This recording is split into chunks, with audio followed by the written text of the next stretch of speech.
Merkezden tek top. Keş hareketlendi ceza alanı. Matthew Keş ve gol! Orta. Bir kafa vermek.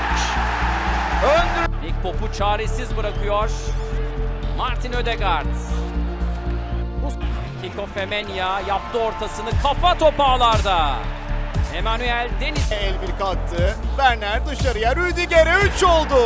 Antonio Rüdiger. Bir mücadele. Martial Ivan Toney'i düşürüyor. Darren England beyaz noktayı işaret etti. Penaltıyı. Championship'in gol kralı geçen sezon. Premier Lig diyor. Bailey kaleye doğru gitti ve gol! Bir penaltı, bir serbest vuruş. Leicester çöktü.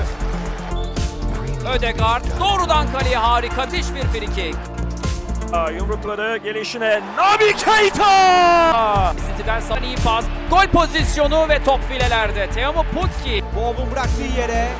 Şut geldi Benrahman ve gol!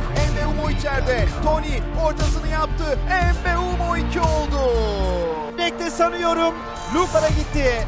Ard arda goller Villa Park'ta. Kullanır mı? Oraya doğru gidiyor, evet. Aldı topu Noble. Geliyor De Gea dikkatli.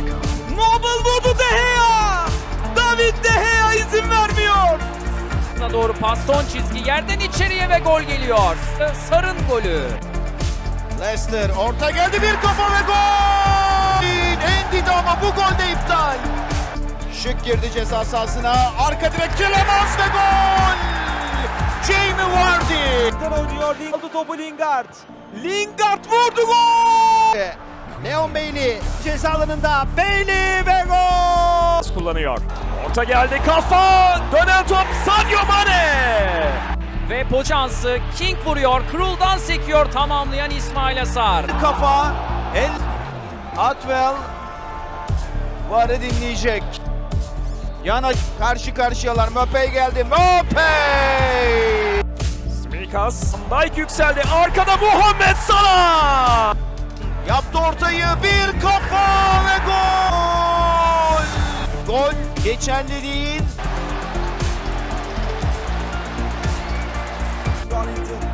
Ceza sahasında dışarı verdi San Maximan açıyı aradı. San Maximan!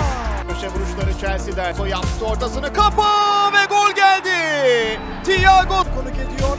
Rafinha çevirdi. İçeri kaleye gitti gol. Rafinha! Kante kaleye baktı. Kante vurdu. Savunmaya çarptı. Direğe çarptı. Gol geldi. Öyle geçti. Orta! Ronaldo!